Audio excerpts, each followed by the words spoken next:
Bom, preciso que você abra a sua Bíblia, Lucas, capítulo de número 23, a partir do verso de número 33. Verso 33, eu vou ler bastante e vou falar pouquinho. E quando chegaram ao lugar chamado a Caveira, ali o crucificaram, e os malfeitores, um à direita e o outro à esquerda. E dizia Jesus: Pai, perdoa-lhes, porque não sabem o que fazem. E repartindo as suas vestes, lançaram sortes. E o povo estava olhando, e também os príncipes zombavam dele, dizendo: aos outros salvou, salva-se a si mesmo, se és o Cristo, o escolhido de Deus. E também os soldados escarneciam dele, chegando-se a ele e apresentando-lhe vinagre, e dizendo: se tu és o rei dos judeus, salva-te a ti mesmo. E também por cima dele estava um título, escrito em letras gregas, romanas e hebraicas: este é o rei dos judeus. E um dos malfeitores que estavam pendurados blasfemava dele, dizendo: se tu és o Cristo, salva-te a ti mesmo e a nós. Respondendo, porém, o outro repreendia-o, dizendo: tu nem ainda temes a Deus, estando na mesma condenação? E nós, na verdade, com justiça, porque recebemos o que os nossos feitos mereciam, mas este nenhum mal fez. E disse a Jesus: Senhor, lembra-te de mim quando entrares no teu reino. E disse-lhe Jesus: em verdade te digo que hoje estarás comigo no paraíso. Feche os seus olhos. Senhor nosso Deus e Pai, em nome de Jesus, eis aqui a tua palavra. Continua falando conosco e usa-me como um canal de bênção nesta hora. Pelo poder do nome de Jesus, é o que eu te peço. Em nome de Jesus, amém. Glória a Deus, amém? Bom, eu quero fazer uma reflexão rápida com você a respeito dessa história. O momento em que Jesus é crucificado ao lado de dois ladrões. O catolicismo, ele disse que um desses ladrões era bom, até virou santo, deram o nome para ele de Dimas.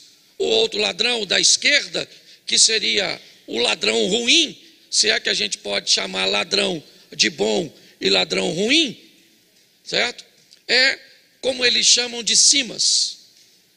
Os dois ladrões, um à direita, o outro à esquerda. A história se desenrola entre Jesus, a cruz e os ladrões. À toa eles não estavam ali, porque a morte de cruz era uma das maiores humilhações.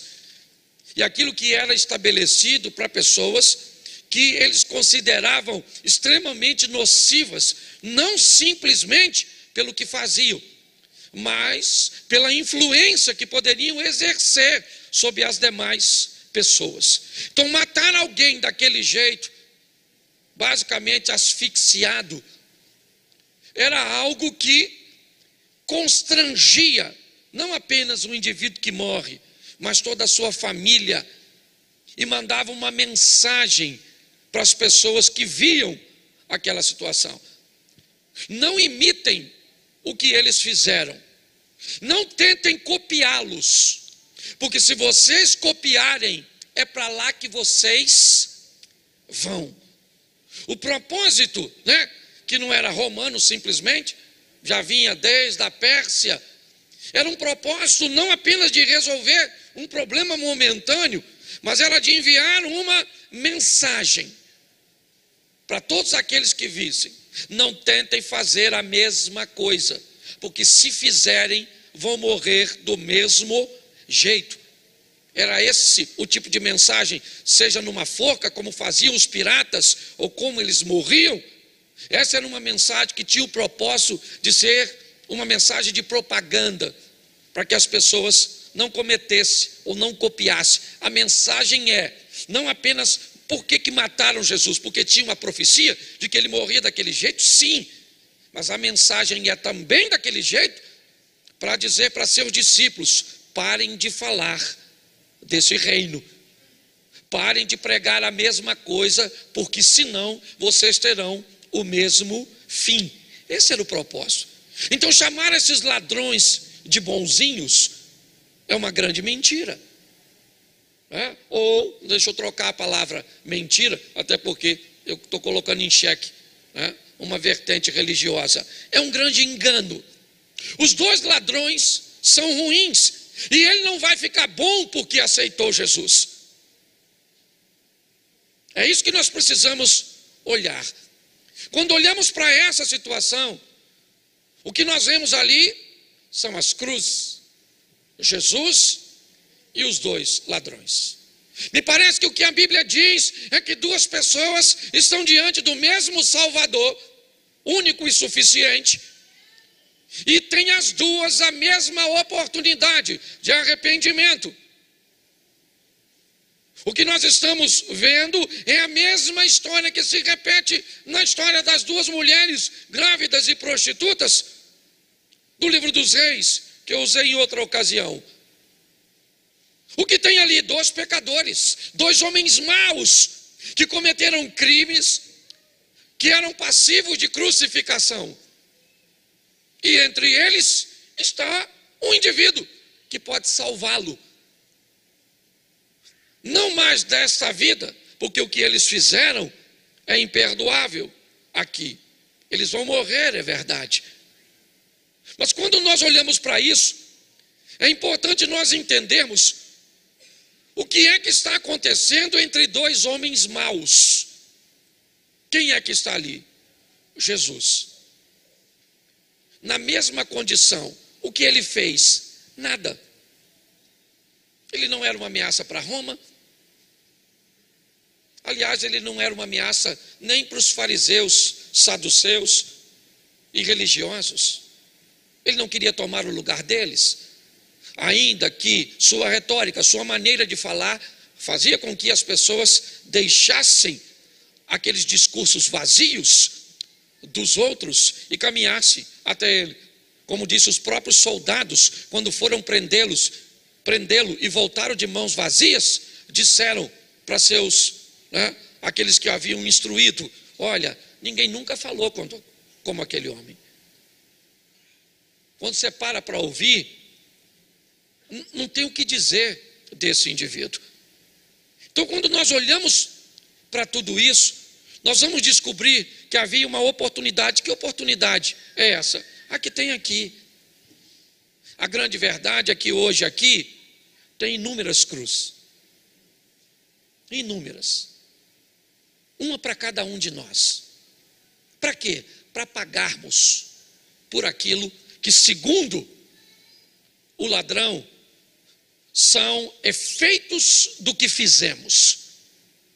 São sentença do que fizemos. Mas entre todas as cruzes, existe uma, a de Cristo, que também continua onde sempre esteve. Não mais com ele pendurado, mas ela pode nos livrar de tal sentença. E que é isso que eu quero ver com você rapidamente. Coisas que o ladrão descobriu na cruz, que tem crente que leva a vida inteira e não consegue descobrir. Primeiro, nós vamos ver a estrutura do que está acontecendo para tirá-lo da cruz. Porque enquanto o mundo físico não sabe o que está acontecendo, o mundo espiritual sabe. Então, se você olhar inúmeras vezes, quer o povo, nos príncipes, quer os soldados, quer o ladrão que está à esquerda, todos eles tentam, sem sucesso, uma coisa muito simples: tirar Jesus da cruz. Salvou a ti mesmo? Ou salvou os outros e não pode salvar a ti mesmo? Se tu és o Cristo, desça da cruz, saia daí.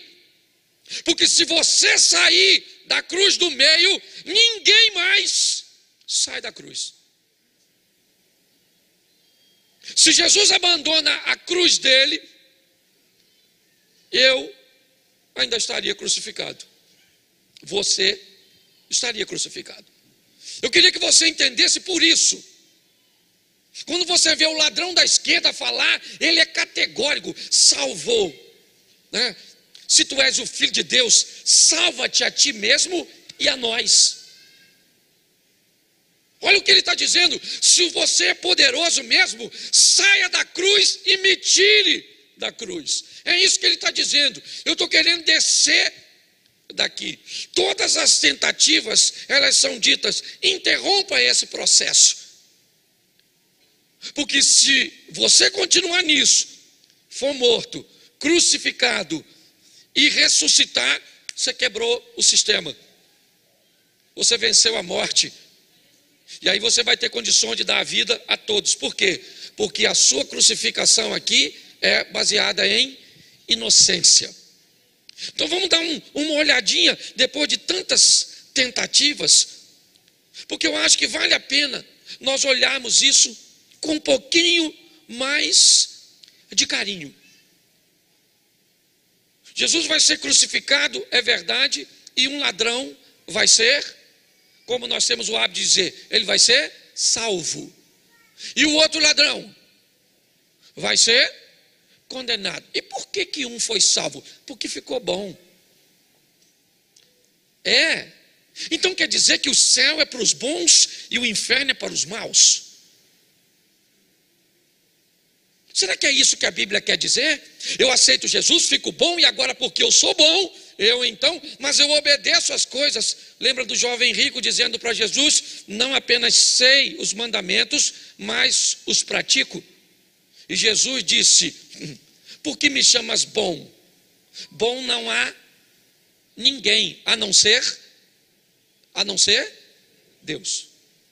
Se Jesus disse que não há ninguém bom, e olha que ainda não tinha morrido quando disse isso para o jovem rico, o que identifica que a lei ainda está valendo, e se ele obedece, isso daria para ele o adjetivo de bom.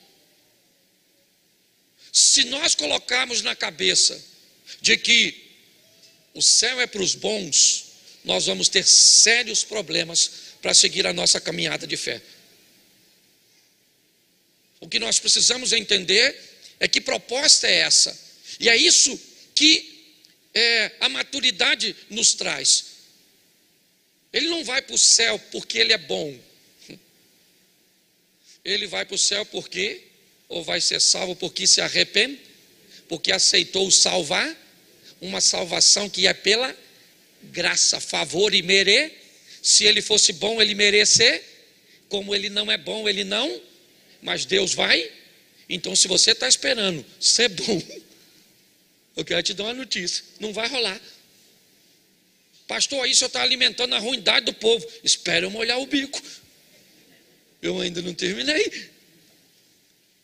Mas quando eu me deparo com aqueles dois ladrões ali ao lado de Jesus, eu vejo as pessoas. Que pessoas? As que vão ser salvas e as que não vão. Ah, mas eu não acredito que Deus é bom e vai deixar alguém se perder. A Bíblia diz que vai. No exemplo entre perdição e salvação, está o rico e Lázaro. E quem deu o exemplo foi Jesus. E Jesus disse que o rico está em tormento. E não é porque tinha grana, não. Porque logo no capítulo à frente de Lucas 19, ele entra na casa de um homem rico e disse: hoje veio a salvação a esta, porque dinheiro não leva ninguém para o inferno. Mas também não leva para o céu, não. Então nós precisamos pautar nossa vida de uma forma correta. A salvação está no meio. E um aceita, e o outro rejeita. E o que aceita, recebe. E o que rejeita, se perde. É só isso. Aqui nós temos oportunidades iguais. Ladrões, malfeitores, crucificados, morreram. A diferença é que um não conseguiu ter um entendimento espiritual. Ele queria ser salvo, é lógico que ele queria. Mas ele disse para Jesus: se o Senhor é poderoso mesmo, é o Filho de Deus, desça dessa cruz e me tira aqui também, pô, me salva dessa enrascada que eu entrei. Ele queria ser salvo, mas ele queria uma salvação humana. Quando eu olho para o outro ladrão, ele também era ladrão. Eu não sei porque não tenho conhecimento de causa, talvez até pior do que o ladrão, da esquerda tenha feito mais atrocidades, porque isso não interfere. Eu já falei isso aqui e vou repetir só para você que está nos visitando. Tem gente que parece que tem orgulho de dizer que vai para o inferno por um motivo diferente do outro. Ah, fulano adultera. Eu adultero não, menino. Sou fiel no meu casamento. Eu só minto. Mas pelo menos não vou para o inferno por adultério, eu vou por mentira. Oh, que delito. Tem gente que se orgulha pelo motivo que vai se perder. Engraçado, não é? Quando nós olhamos aqui, o que nós vamos ver? O que aconteceu aqui que fez este camarada ganhar a salvação? Ou receber a salvação, como queiram? Ter ficado bom? Que ficou bom, querido. Ninguém sabe o que ele ia fazer. Ele morreu na ocasião. Para ele ficar bom, ele deveria ter recebido a oportunidade, ele deveria ter descido da cruz, ter mostrado que agora ele estava transformado, e aí ele morria. Teve tempo? Então não vou dizer que esse cara ficou bom, e não adianta me convencer, porque para mim não ficou. Mas o que ele fez então? Aí é um caminho e um trilho que vale a pena observar. O que esse camarada fez é o trilho que todo pecador que a cruz está querendo mostrar com os ladrões deve tomar para alcançar salvação ou perdição. Talvez esse seja o mapa da mina, o momento chave. Então eu quero acompanhar rapidinho. Esse primeiro culto é rapidinho, né? Depois eu consigo, mas vamos lá. 23, 41. Preste atenção. Olha o que esse camarada está dizendo no verso 41.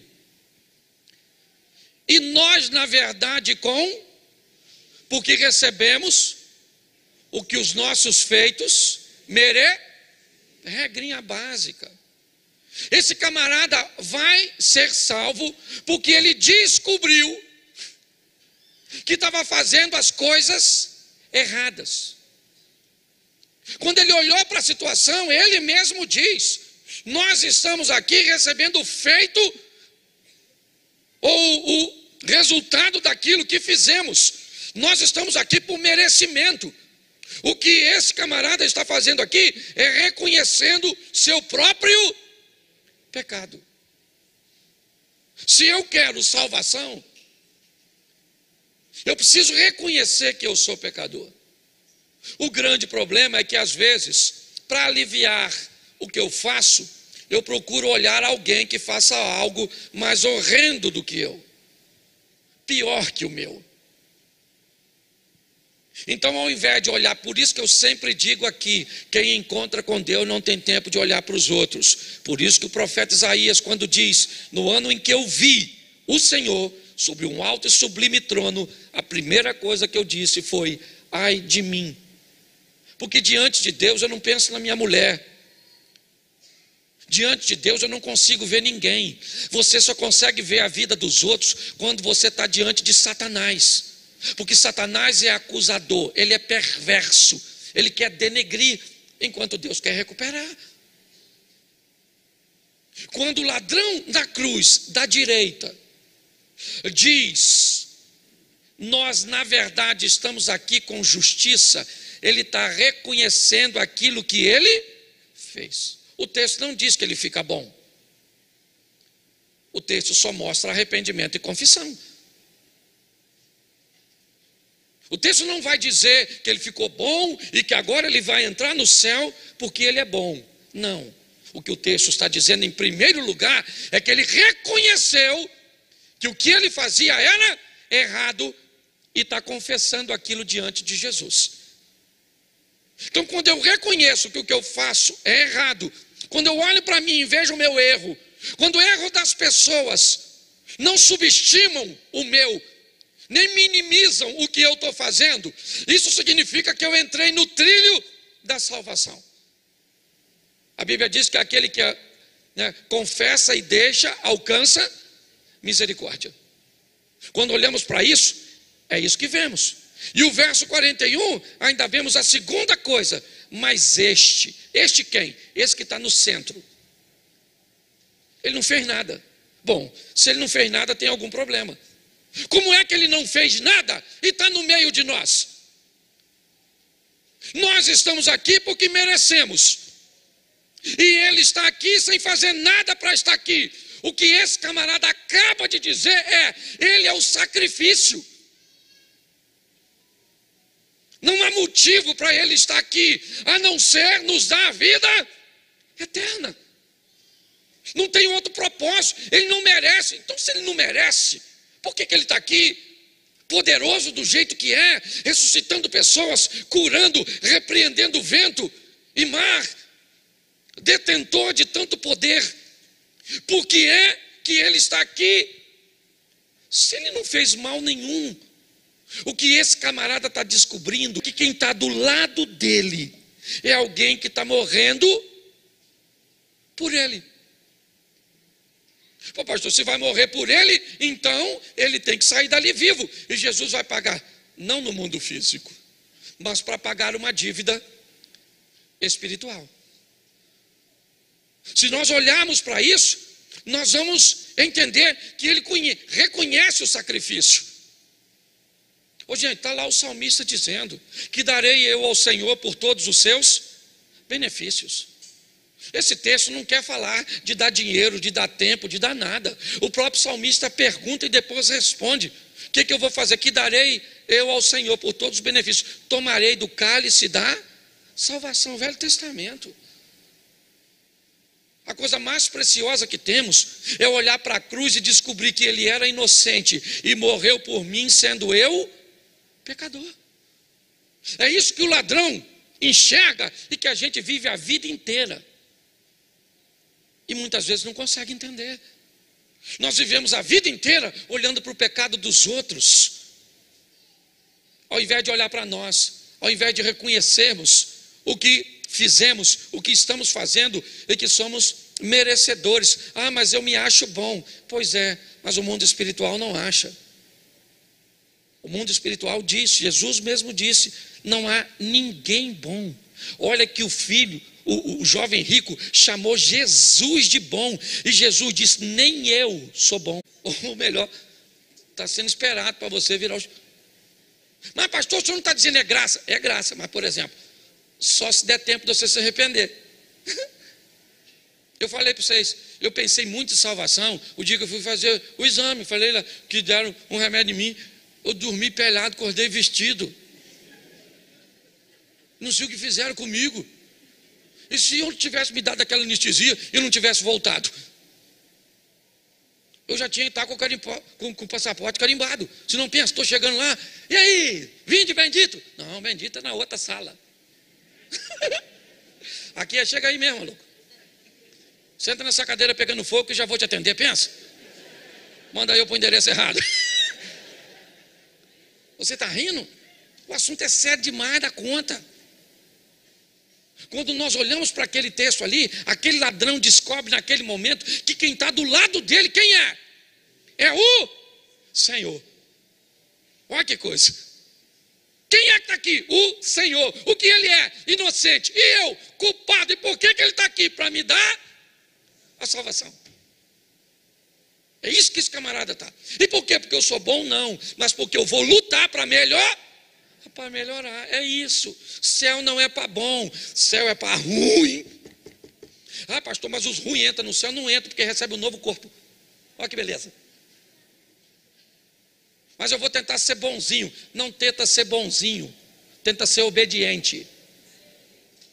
Não tenta ser bonzinho. Tenta ser honesto com o que você sente, com o que você quer. Para com essa palhaçada de ficar encobrindo. Ah, meu Deus, eu sou fraco. A carne é fraca, mas o pecado não é vitamina.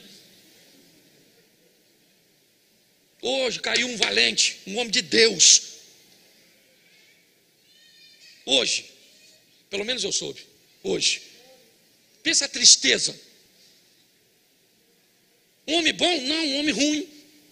Igual a mim e a você. Mas que não conseguiu, ou conseguiu controlar só por um tempo e depois não conseguiu. Olha o desafio da vida. O que é? Nós não estamos aqui, gente, para sermos bons. Não é isso. Nós estamos aqui para sermos obedientes. Lutar contra a maldade que há dentro de mim, que o pecado colocou. E a cada dia eu vou ser mais consciente do que eu fui ontem, mais vigilante do que eu fui ontem, orar mais do que eu orava ontem, prestar mais atenção, porque nós estamos vendo gente que admiramos caindo. Que dirá nós? Quando olhamos para esse texto, o que vemos? Ele descobre que Jesus é Senhor. E aí, diga-se de passagem, não pode ter sido na cruz. Não pode. A Bíblia diz que a fé vem pelo ouvir. Então você não vai me dizer, está lá os dois ladrões, aqui, um à esquerda e outro à direita, por que é que um ladrão reconheceu Jesus e o outro não? Porque está crucificado na cruz de Nador, todo mundo procura, então por que o outro não procurou? Na cruz de Nador, todo mundo reconhece, e por que o outro não reconheceu? Não foi a cruz, não, foi a proximidade com a história. Provavelmente a história de Jesus já andava permeando o coração daquele homem, no ambiente onde ele ia, com as pessoas que ele andava, ele estava próximo. Por isso que o evangelismo é algo importantíssimo e missões é algo extraordinário da igreja. Porque quando eu olho, eu vejo a possibilidade para os dois. Mas pastor, então o outro é injusto? Não, porque Jesus estava fazendo naquele lugar. Talvez a história não interessasse ele, porque ouvir falar de Jesus era falar mal dele, era falar de suas mazelas, de suas maldades, de suas debilidades, e ele não estava muito afim disso. Então ele fazia ouvido de mercador, entra aqui, sai aqui e vai embora. Os dois morrem como maus. Essa é a grande verdade. O ladrão não virou santinho, porque defunto não vira santo. Entendeu? Você não fala mal do defunto quando está morto, em consideração à família. Esse dia no velório, o camarada foi dar uma palavra, falou: estamos aqui diante de um homem distinto, um bom pai, um bom marido, um excelente amigo, um cara extraordinário. A viúva estava sentada perto do caixão, falou para o filho: vai ver se é seu pai que está lá mesmo, porque eu acho que trocaram o defunto. O defunto não se defende, mas também não fica bom. Esse é o grande problema. As pessoas estão buscando uma bondade que não vão encontrar. E aí elas começam a maquiar e trocá-la, em buscar uma linha de compensação. Não, Deus entende do jeito que eu sou, e por isso eu vou dar uma oferta generosa, por isso eu vou dar umas cestas básicas, por isso eu vou trabalhar na igreja, porque aí eu trabalho aqui e compenso aqui. Não é processo compensatório, é graça, é favor que você e eu não merecemos. Ele descobre que Jesus é Senhor. Mas esse texto também, ele descobre algo extraordinário. Lembra-te de mim. Boa memória. Está falando para Jesus: aí Jesus, as pessoas me esqueceram, os homens me esquecem. O que sobra no Senhor, falta na humanidade. Memória, lembrança, pelo menos das coisas positivas. Lembrar do que fizemos de errado, está assim, ó. É só eu pegar alguém daí e colocar aqui em cima para cantar um hino, para ministrar uma palavra, que as pessoas dizem: pastor, sabe o que está acontecendo com fulano? Sabe que está devendo um negócio? Está fazendo assim? 1923, participou no finalzinho da guerra. Aí eu olho para a pessoa e penso: qual ladrão esse é? Precisa ter um encontro com Deus para parar de olhar para a vida do outro. Ele está dizendo: Senhor, lembra de mim. Por quê? Porque eu não mereço. Então eu preciso que o Senhor lembre, porque se eu merecesse, o Senhor não ia esquecer. Ele ainda está no processo, ele está morrendo. A diferença é que um ladrão quer ser salvo nessa vida. Esse é o da esquerda, e o outro já chegou à conclusão que aquela vida foi embora. E ele pede a outra salvação. Porque ele entende que o momento ali não tem mais a ver com o mundo físico. Ele já viu que Jesus é poderoso, sabe que ele pode descer da cruz, mas ele não vai. E por que ele vai fazer se ele é inocente e filho de Deus? Porque ele é o sacrifício. E é isso que ele vai mostrar para todos nós. Mas é o final do 42. Lembra-te de mim quando? Quando? Entrares no teu? No teu? Ele roubava para quê? Para ficar rico.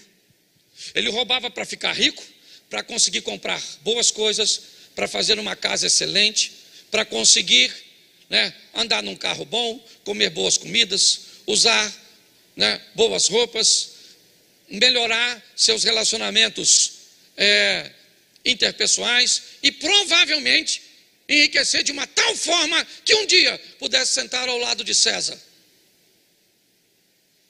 Ele é um homem ambicioso, tão ambicioso que rouba. O que ele queria?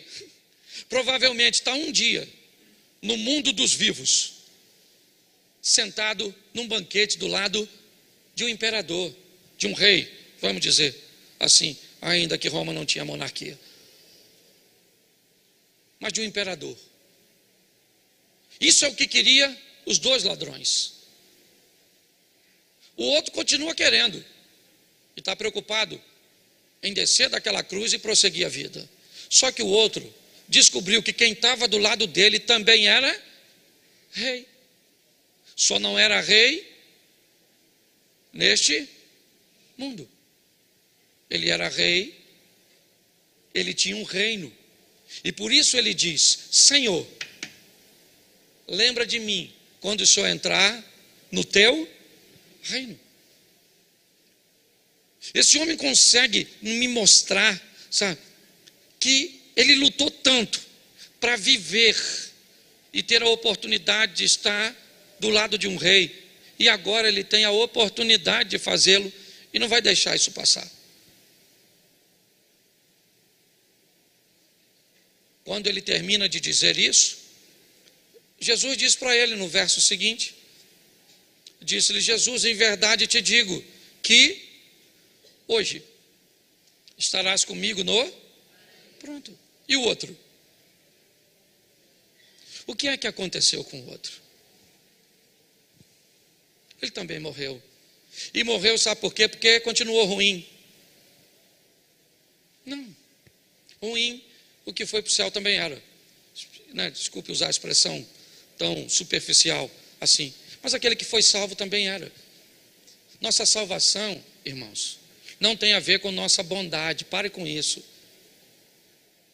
Nossa salvação tem a ver com arrependimento, com luta, para diminuir a cada dia, para melhorar a todos os dias. E o que ficar sobrando? O que sobrar, sabe o que Deus disse para Paulo?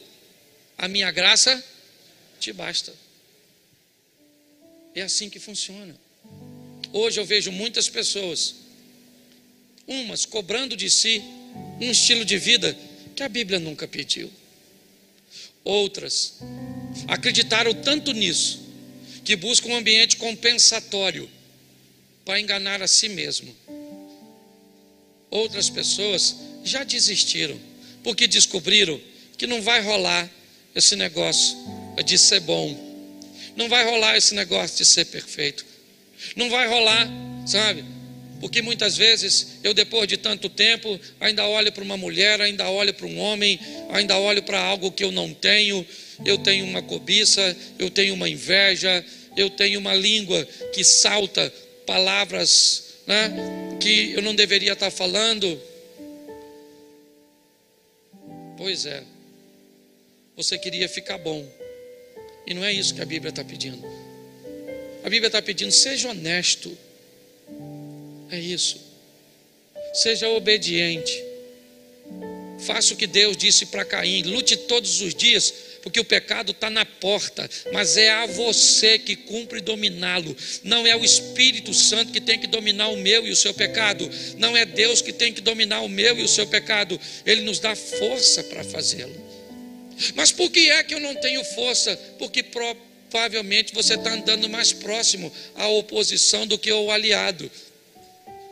Como é que você quer força para controlar pecado, se você só lê o que não deve, só anda com o que não deve, com quem não deve, só faz o que não deve? A fonte da força está lá. Quem está perto se beneficia dela. Quem está longe se prejudica pela ausência dela. Pare de querer ser perfeito. Pare de querer enganar você mesmo. Por detrás de roupas, por detrás de comportamentos que muitas vezes não tem nada a ver com a sua realidade, é apenas algo para enganar as pessoas. Mas nós não enganamos o mundo espiritual. Eu estou aqui hoje, primeiro falando para mim, primeiro olhando para mim, sabe, e enxergando as minhas mazelas, que talvez você nem saiba, nem minha mulher que está aqui à frente sabe. Porque a proximidade com Deus, ela vai fazendo as coisas ruins ficarem para trás. As pessoas às vezes nem vão conseguir mais ver o erro, porque ele não está mais no seu comportamento, ele está no seu pensamento. Mas Deus não olha a aparência, Deus olha para o coração. E o que Deus não rejeita é um corpo bem vestidinho, uma Bíblia na mão, um cabelo grande. Não, o que Deus não rejeita é um coração contrito e quebrantado. Sabe o que eu vim dizer para você hoje? Que é possível você buscar a santidade, e eu também. Que é possível que você viva uma vida extraordinária ao lado de Deus, conseguindo controlar o mal, que só vai sair de mim e de você quando recebermos de Deus um novo corpo. Para de querer ser bom e passe a ser obediente. Termino aqui quando uma história é contada de que um pai chama um filho e diz assim: vai ao meu campo e trabalhe lá. Ele diz: vou, mas não vai. O pai vai no outro filho e diz: vai ao meu campo e trabalhe. Ele diz: não vou, e vai. E aí Jesus pergunta: qual dos dois obedeceu? Os dois não estavam com vontade de ir. A diferença é que um disse para o pai: vou, mas não foi. E o outro disse: não vou, mas depois foi. Eu queria que você olhasse para você e dissesse assim: estou com vontade minha, pastor, chapar o coco, tomar uns graus, dar uns tequinhos, que tem um tempão que eu não dou, cheirar uma carreirinha, pegar uma dona, pastor, estou subindo pelas paredes. Suba pelas paredes, no poste, vire Homem-Aranha no campo do desejo, mas fuja das ações. Domine-se. É possível, gente, é possível. O Espírito Santo do Senhor é conosco. Agora não queira eu vou ser bom, menino. A turma que eu achei, ou pelo menos que me procurou dizendo que é bom, está tudo na bagunça, porque descobriram que não vai rolar. Aí você vai: Senhor, tem misericórdia, olha lá. Oh Jesus, só me dá força. Controlar é comigo, mas me ajuda. Sai daqui para viver um extraordinário. Porque senão, já, sabe onde você vai estar? Lá fora.